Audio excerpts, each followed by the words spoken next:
Hello बच्चों, कैसे हो सब? कैसे चल रही स्टडी? अच्छी चल रही है ना? लाइव क्लास में तो आप जुड़ते ही हैं और वीडियो भी आप लोग देखते ही होंगे, है ना? वीडियो देखना है अच्छी बात, लेकिन वीडियो में जो कुछ भी बताया जाता है वो सब आपके नोट्स में भी होना चाहिए। केवल कोई टॉपिक को देख लिया, ऐसे तो बहुत सारे वीडियो होते हैं, अपन किसी को भी ओपन करके देखो, वो भी पढ़ा ही रहा है, व्यक्ति जो खड़ा है वो तो पढ़ा ही रहा है ना।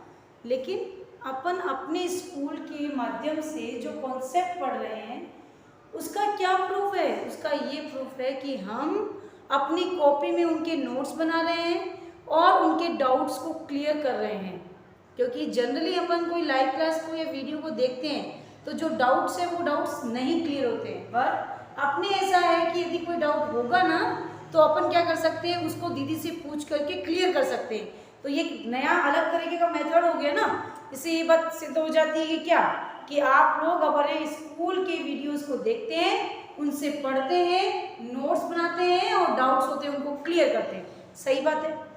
तो ये बात एक तो ध्यान में रखनी है कि आप जो कुछ भी वीडियो में, और देखो वीडियो आपको ज़्यादा नहीं दिए जा रहे हैं, तो जिस दिन वीडियो, जिसका भी फिजिक्स, केमिस्ट्री, बायो, मैथ्स या कंपलसरी हिंदी, इंग्लिश के वीडियोस जिस दिन पहुंचाए जाते हैं, कोशिश करके उसी दिन, नहीं तो अगले दिन तो 101% देख लेना ही है। क्योंकि जितना डिले होगा चीज़ें उतनी ही ज़्यादा संख्या में होती जाएगी। सही है ना? अपन कहते हैं ना कि भाई अपने रास्ता बहुत लंबा है, लंबा उस व्यक्ति के लिए जो वहीं खड़ा है। जिस व्यक्ति ने चलना शुरू कर दिया ना, उसके लिए दूरियां अपने आप ही कम हो जाती हैं। तो वो दूरियां तुम्हें अपने आप से ही कम करनी पड़ेगी, उसके लिए कोई हाथ पकड़ के चलने वाला नहीं है बेटा।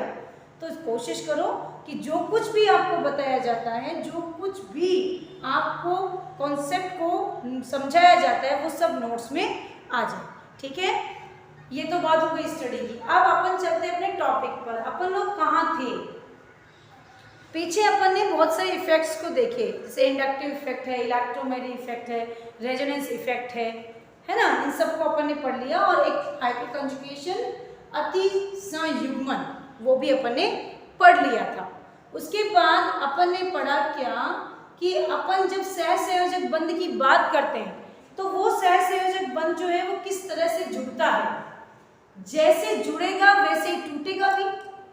जैसे अपन ने क्या किया कि एक मॉलिक्यूल को लिया, उसमें दो एटम्स हैं, उन एटम्स को परस्पर जोड़ा तो वो साझा कर रहे हैं। किसका? इलेक्ट्रॉन्स का। इलेक्ट्रॉन का वो साझा करते हैं, तो साझा करते वक्त क्या हो जाता है? साझा करते वक्त एक एक इलेक्ट्रॉन सेंटर में आ जाता है। जैसे जुड़ा तो साझे से बंध बन गया, नाम पड़ गया सहसंयोजक बंध। और टूटा तो जैसा साझा वैसा ही टूटना। वो अपवाद ही होते हैं जो लोग साझा करके उस चीज में क्या कर देते हैं, थोड़ा सा डिफेक्ट डाल देते हैं। मतलब मिलाया तब बराबर और लिया तब अकेला, ऐसा नहीं होता है, ऐसा करना भी नहीं चाहिए। तो बॉन्डिंग नेचर में ऐसा नहीं है, अपने को इनसे सीखना चाहिए। जैसा बंध बना वैसे ही टूटा, यानी एक एक का साझा किया तो टूटते वक्त भी एक एक अपना अपना ले जाओ, खत्म। ऐसे बंध क्या कहलाते हैं? सहसंयोजक बंध कहलाते हैं। बात समझ में आ गई? टूटने का क्रम निश्चित किया तो दो प्रकार से टूटा, समांश और विषमांश विकर्णन।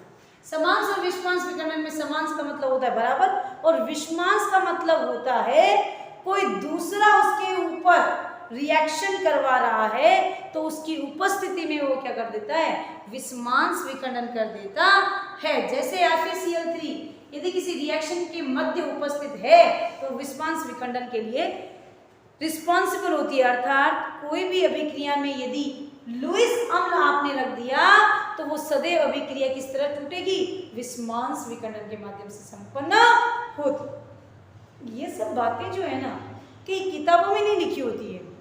ये सब चीजें हम आपको जो बताते हैं, कुछ एक्स्ट्रा में जो बताते हैं, उनको एक जगह होती है कॉपी में। कहाँ? हास्य में, वहां पर लिख लेना चाहिए ताकि बात जब भी अपन पढ़े तो वहां नजर ऊपर चली जाए तो अपन उस चीज को भी रीड कर ले। हो सके जब तक कलरफुल पेन से ही लिखें, जो चीज एक्स्ट्रा कक्षा में बताई जाती है। यहाँ तक तो विदलन हो गया। अब विदलन के बाद में अगला टॉपिक समास विस्मान समझ में आ गया।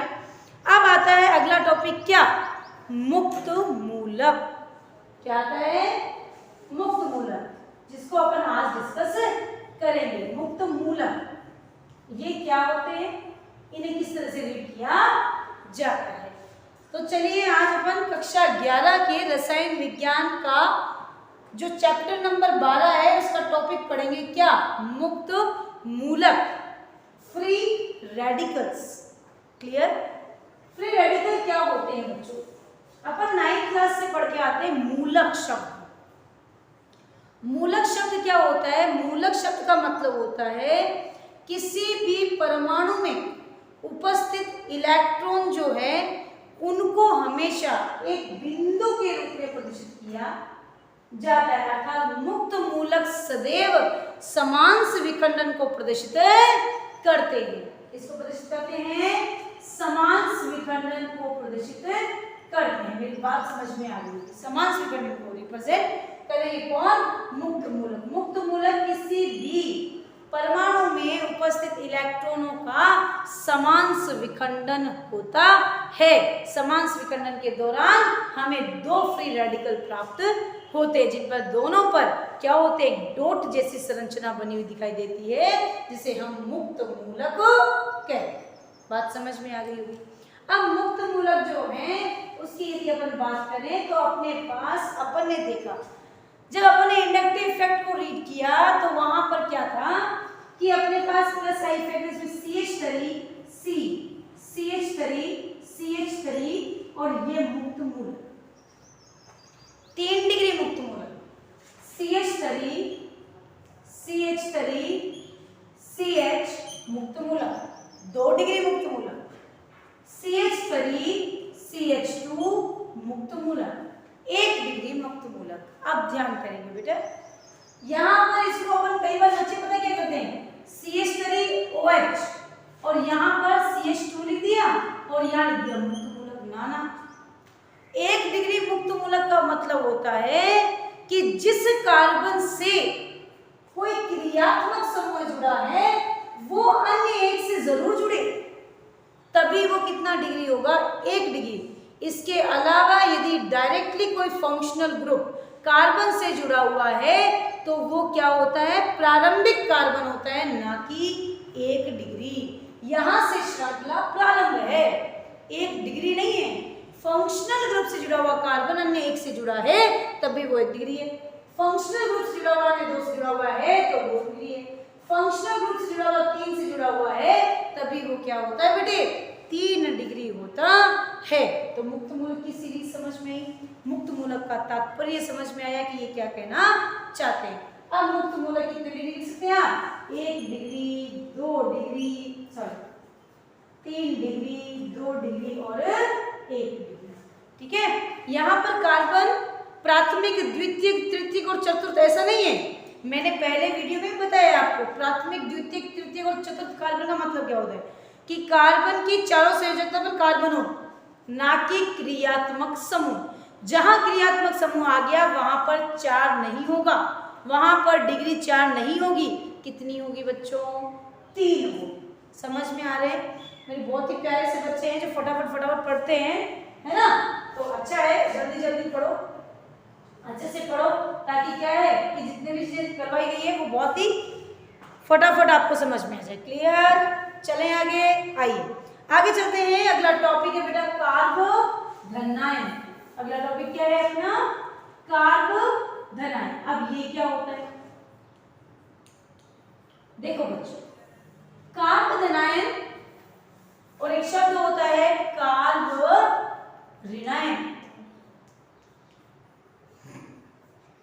बोले दीदी कितनी बार कार्बन पढ़ा दिया, बिल्कुल चैप्टर ही कार्बन का है, मैं क्या करूं, तुम भी क्या कर सकते हो, कुछ नहीं कर सकते हैं हम सब। आपने वो तो पढ़ाना है, वो किताब में लिखा हुआ तो पढ़ाना पड़ेगा ना बेटा। आओ चलो कोई बात नहीं। कार्बोधनायन, कार्बन के ऊपर धनायन, कार्बन पर ऋणायन, इसको कार्बोकेटायन और इसको कार्ब एनायन भी कहा जाता है। कार्बोकेटायन किसे कहते हैं, किसी कार्बन श्रृंखला में उपस्थित कार्बन पर यदि क्या हो जाए, धनायन आ जाता है तो उसे हम क्या कहते हैं, कार्बोधनायन कहते हैं। क्या कहते हैं, कार्बोधनायन से कहते हैं किसी कार्बन श्रृंखला में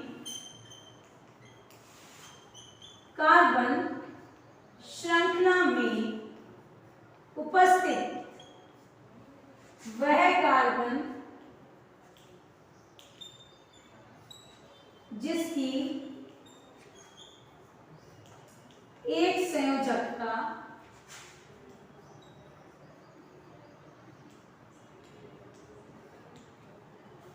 खाली होती है,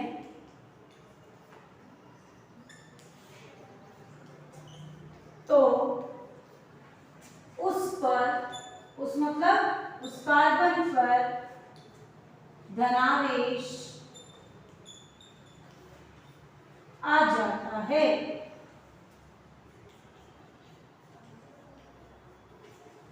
बात समझ में आ गई होगी, है ना? Very good. जैसे ये देखो CH3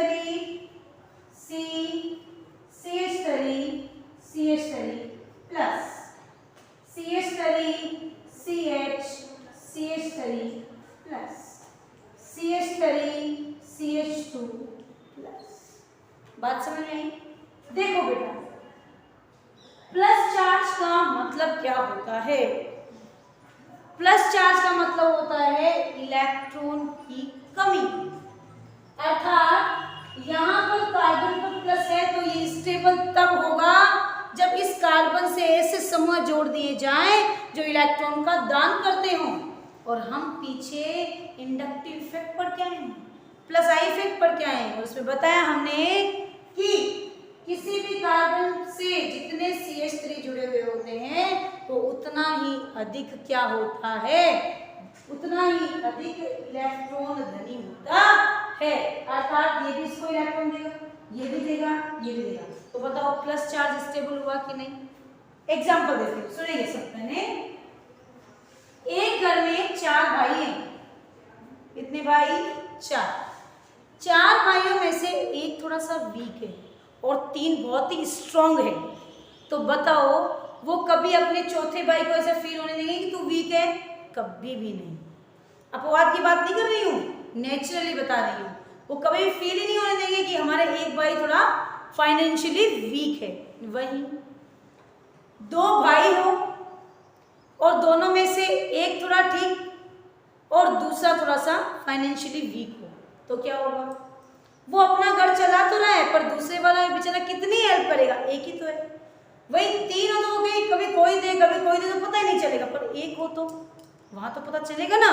तो वहां पर वो क्या हो जाता है, उसको धन जो देगा वहां पर थोड़ी सी क्या आ जाएगी, कमी आ जाएगी। तो इलेक्ट्रॉन में भी यहाँ पर क्या आ जाएगी, कमी आ जाएगी। तो यहाँ पर स्टेबिलिटी यदि अपन चेक करें तो यहाँ तो क्या हो जाएगा, ये plus charge more stable because of 3 भाई स्ट्रॉन्ग है। तो सब बाहर रहते हैं, आउट ऑफ इंडिया। यहाँ बेचारा एक भाई वो भी आउट ऑफ इंडिया नहीं रहता, यहीं पर किराने की शॉप है। समझो मेरी बात को, क्लियर? तो इसमें दिक्कतें हो जाती है। तो एक बेचारा कितना भरपाई करेगा, नहीं कर सकता ना।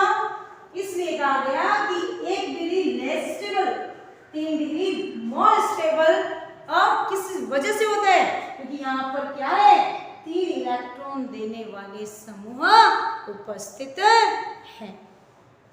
बात समझ में आ गई, क्लियर हो गई? इसलिए थोड़ा सा ध्यान करेंगे कि स्टेबिलिटी ऑर्डर कैसे हो। अगला चलते हैं, कार्बन ऋणायन। कार्बन ऋणायन का मतलब क्या होता है, आइए चेक करते हैं। किसी कार्बन श्रृंखला में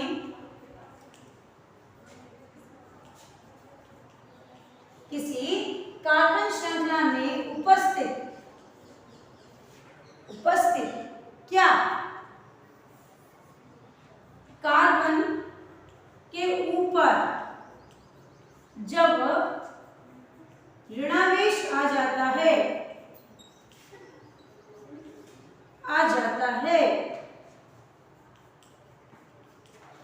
तो उसे कार्ब ऋणायन कहते हैं। CH3 C, CH3 CH3 minus, CH3 CH, CH3 minus, CH3 CH2 minus. तो ये क्या हुआ, कार्बन पे कौन सा चार्ज आ गया, माइनस चार्ज आ गया, यानी कि कार्बोनिनाइन में क्या हुआ, माइनस चार्ज आने से इसे अपन क्या बोलते हैं, कार्बोनिनाइन या कार्बो एनाइन के नाम से जानते हैं। इसमें मोर स्टेबल और ये लेस स्टेबल, बिकॉज ऑफ ये सब देने वाले पहले से इलेक्ट्रॉन था, फिर माइनस चार्ज, तो क्या होगा, माइनस माइनस में प्रतिकर्षण, पहले से ही क्या है, इलेक्ट्रॉन धनी है, फिर माइनस चार्ज कंटेन कर लिया, तो समान चार्ज में क्या होता है बेटे, हमेशा प्रतिकर्षण होता है। इस वजह से ये लेस स्टेबल और एक डिग्री क्या होता है, मोर स्टेबल होता है। तो फटाफट देखिए जल्दी से आप बनाए, स्क्रीनशॉट ले लें ताकि समझ में आ जाए बात की कितना, फटाफट देखिए जल्दी।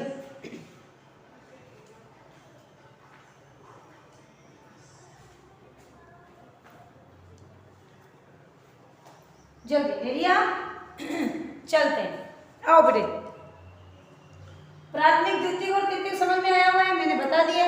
अब अगली हेडिंग डालो, कार्बोनिनाइनों का स्थायित्व, ये हमने पढ़ लिया, स्थायित्व भी हमने पढ़ लिया। अब लिखो कार्बीन, क्या हेडिंग डालेंगे, कार्बीन, ये क्या होता है, आओ, कार्बीन का मतलब क्या होता है,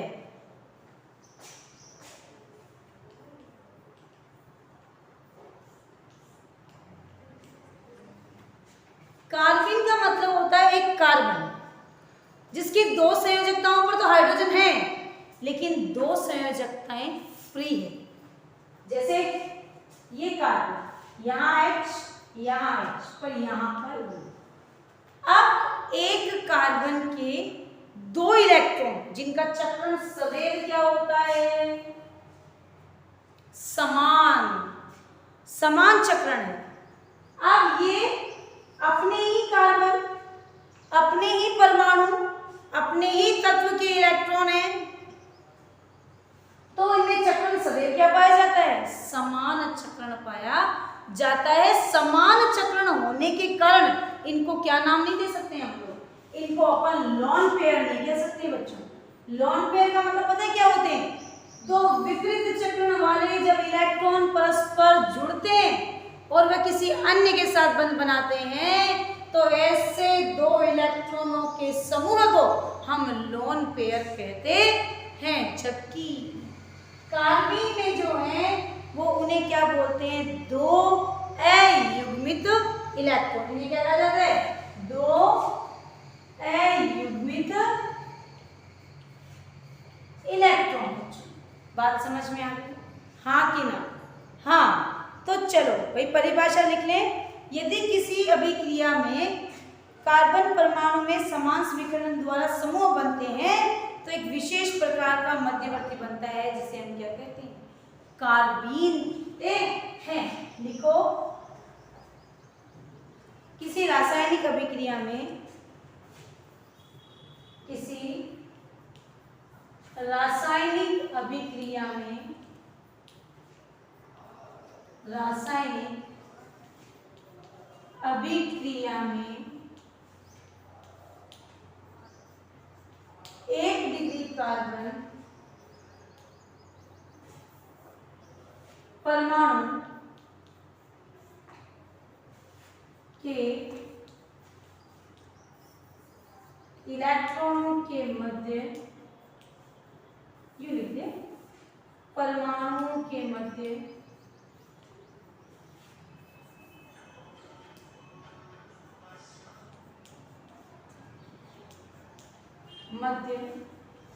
जब समान विखंडन होता है,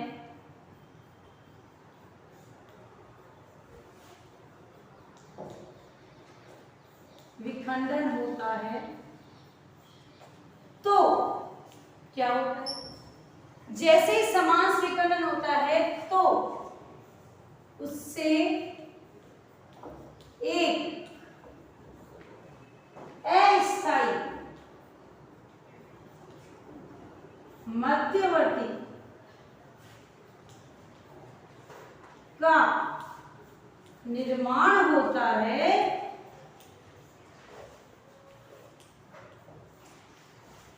जिसे क्या कहते हैं बेटा? जिसे कार्बीन कहते हैं। वेरी गुड, समझ में आ गया लगता है ना? शाबाश। क्या कहते हैं इसको? कार्बीन कहते हैं। कार्बन जब भी बनता है तो दो अलग अलग परमाणुओं के कार्बन पर समान विखंडन, जैसे ये कार्बन, ये कार्बन, समान विखंडन, तो इसमें ये हो गया। ठीक है।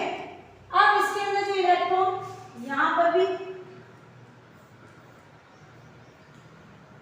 इलेक्ट्रॉन, तो यदि समान विखंडन इनमें हुआ और जो इलेक्ट्रॉन निकले तो क्या होगा? वो अपने तो ले लेगा और दूसरे वाले के छोड़ देगा, तो समान दो इलेक्ट्रॉन शेष रह जाते हैं, तो वो समान चक्रण वाले होते हैं, समान विखंडन होते हैं। इसलिए इनमें क्या बोलते हैं? इनको अयुग्मित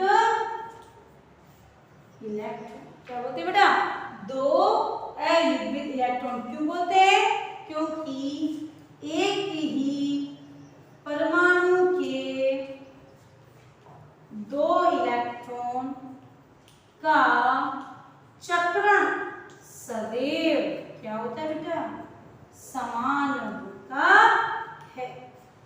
बात समझ में आ गई होगी, क्योंकि समान विखंडन में हमेशा क्या होते हैं? बराबर होते हैं। तो कार्बन फटाफट आप क्या करेंगे? इसको इस तरह से लिखेंगे, CH2, यहाँ पर दो लोन पेयर, P क्या होता है? लोन पेयर, दो अयुग्मित इलेक्ट्रॉन, जिसे अपन क्या बोलते हैं बेटा? कार्बीन कहते हैं। ये अस्थायी मध्यवर्ती होता है, कोई भी रिएक्शन के मध्य बनता है। बात समझ में आ गई? अब कार्बन के बाद में अपन देखेंगे कि कार्बन के प्रकार। कार्बन के प्रकार दो होते हैं, एकलक और त्रिलक। जब क्या हो, किसी का विखंडन हो तो दोनों इलेक्ट्रॉन विपरीत चक्रण वाले हो तो एकलक, दोनों समान चक्रण वाले हो तो क्या बोलते हैं उसको? ट्रिपलेट और डबलेट, सिंगलेट, तीनों में, है ना? तो सिंगलेट किन्हें बोलेंगे? जब क्या हो, दोनों का चक्रण विपरीत हो। जब क्या होगा? ट्रिपलेट किसे बोलेंगे? जब दोनों का चक्रण समान हो। तो कितने प्रकार के होते हैं? दो प्रकार के होते हैं। इस प्रकार कार्बन का टॉपिक पूरा होता है।